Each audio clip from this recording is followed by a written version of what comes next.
First ever factory outlet మన Mukunda jewellery వారి bangles and కడా మేళా వచ్చేసింది. అందమైన బ్యాంగిల్స్ అండ్ కడా కలెక్షన్స్ పై కూడా flat 7.99% VA of. Mukunda jewellers కి ఇప్పుడే వచ్చేయండి. Breaking news. భోగాపురం ఎయిర్పోర్ట్ వల్ల విశాఖ ప్రజలు సంతోషంగా లేరని అన్నారు BJP MLA Vishnukumar Raju.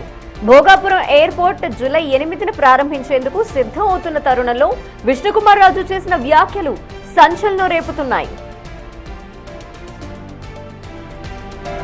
Visakha airport ని వెంటనే మూసేయటం కరెక్ట్ కాదని, ప్రస్తుతం వైజాగ్ ఎయిర్పోర్ట్ నుంచి రోజు 2.5 లక్షల మంది ప్రయాణికులు రాకపోకలు సాగిస్తున్నారని అన్నారు విష్ణుకుమార్ రాజు. భోగాపురం ఎయిర్పోర్ట్ కి అంతమంది వెళ్లటం జరగని పని అని వ్యాఖ్యానించారు.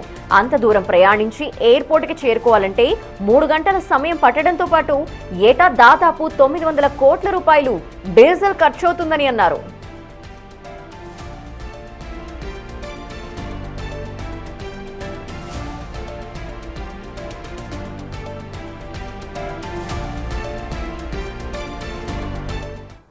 భోగాపురం ఎయిర్పోర్ట్ పై సంచలన వ్యాఖ్యలు చేసిన బీజేపీ ఎమ్మెల్యే విష్ణుకుమార్ రాజుతో మా వైజాగ్ ప్రతినిధి రాజు ఫేస్ టు ఫేస్.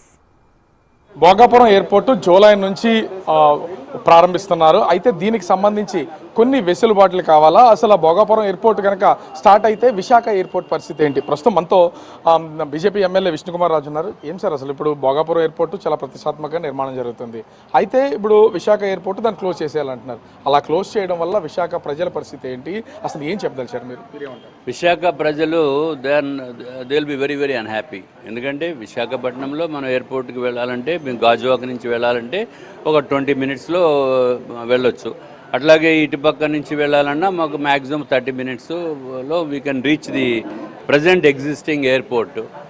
మీరు భోగాపురం వెళ్ళాలంటే వేరే ఊరే కదా, మీకు ఆల్మోస్ట్ ఇట్ టేక్స్. మీరు గతంలో కూడా ఇక్కడ నుంచి ట్రావెల్ చేసి 3 గంటలకు పైన సమయం పడుతుందని అంటే పర్సనల్గా మీరే వెళ్ళి ఒక రిపోర్ట్ చేసినటువంటిది అయితే ఉంది. మరి ఇప్పుడు ఇది మూసేస్తానంటే ప్రజలకు కూడా తీవ్రమైన ఇబ్బందులు. కేంద్ర ప్రభుత్వం, ప్రధానమంత్రి స్వయంగా ఫ్యూయల్ అనే దాన్ని కొంచెం జాగ్రత్తగా వాడాలని చెప్తున్నటువంటి నేపథ్యంలో అసలు ఏమంటారు? ఇప్పుడు డెఫినెట్గా జాగ్రత్తగా వాడవలసిన అవసరం ఉంది. ఇప్పుడు 3 సార్లు పెట్రోల్ డీజిల్ రేట్లు పెరగటం జరిగింది. అంటే గౌరవ ప్రధానమంత్రి నరేంద్ర మోడీ గారు మూలాన ఇంత తక్కువ రేట్లు పెంచడం జరిగింది.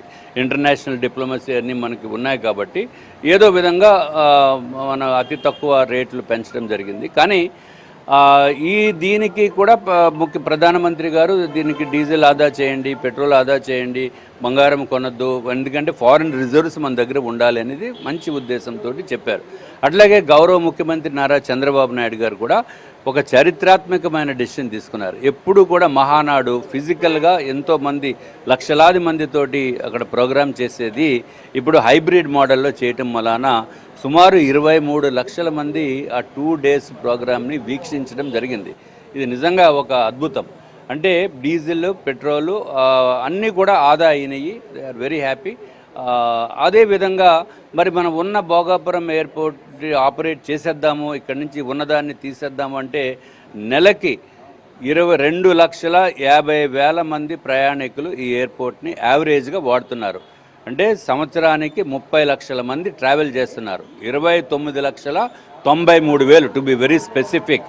ఎప్పుడు 2025 1 జనవరి నుంచి 31 డిసెంబర్ 2025 వరకు ఎంతమంది వెళ్ళారు వచ్చారు అంటే 30 లక్షల మంది, సుమారు ఒక 7,000 తక్కువ.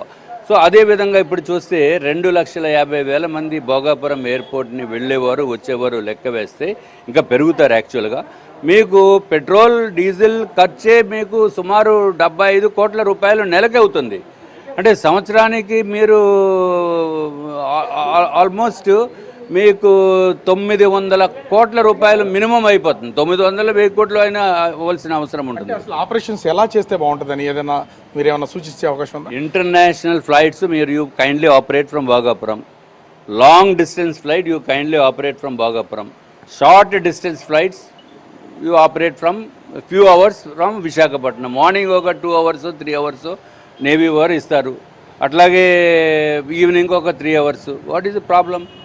సో ఇది మీరు ఉన్న ఫెసిలిటీని కంప్లీట్గా ఒక్కసారి నేవీకి హ్యాండ్ ఓవర్ చేసేసిన తర్వాత మళ్ళీ దాన్ని వెనక్కి రావడం అనేది ఇట్స్ వెరీ ఎన్ని సంవత్సరాల నుంచి ఇక్కడ ఆపరేషన్స్ జరుగుతున్నాయి విశాఖకి సంబంధించి?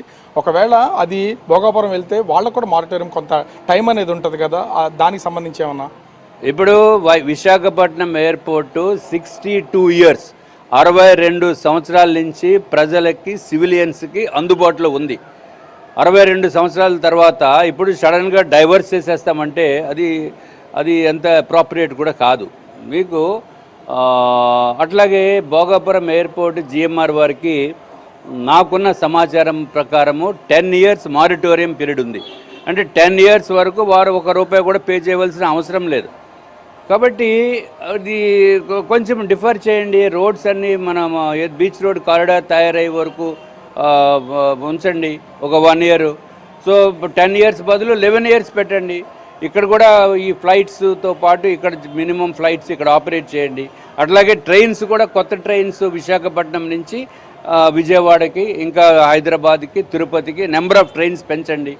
సో అప్పుడు మీరు భోగాపురం ఎయిర్పోర్ట్ ఆపరేట్ చేసినా ఎవరికి ఇబ్బంది ఉండదు. ఇప్పుడైతే public are very very unhappy. Let me be very honest with you. అంటే ఇక్కడ ఖచ్చితంగా భోగాపురం ఎయిర్పోర్టు ప్రారంభించినా కానీ అటు విశాఖ ఎయిర్పోర్ట్ నుంచి ఆపరేషన్స్ కనుక లేకపోతే ఖచ్చితంగా తీవ్ర స్థాయిలో అటు ప్రయాణికులకు నష్టం అవుతుంది.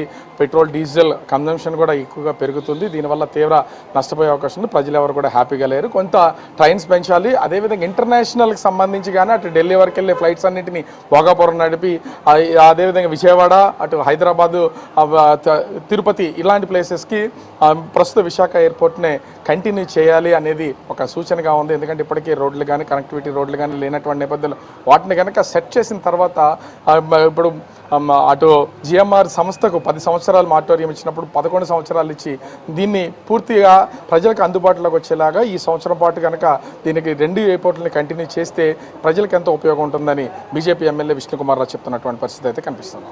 కెమెరామెన్ రాముతో రాజు, బిగ్ టీవీ, విశాఖ.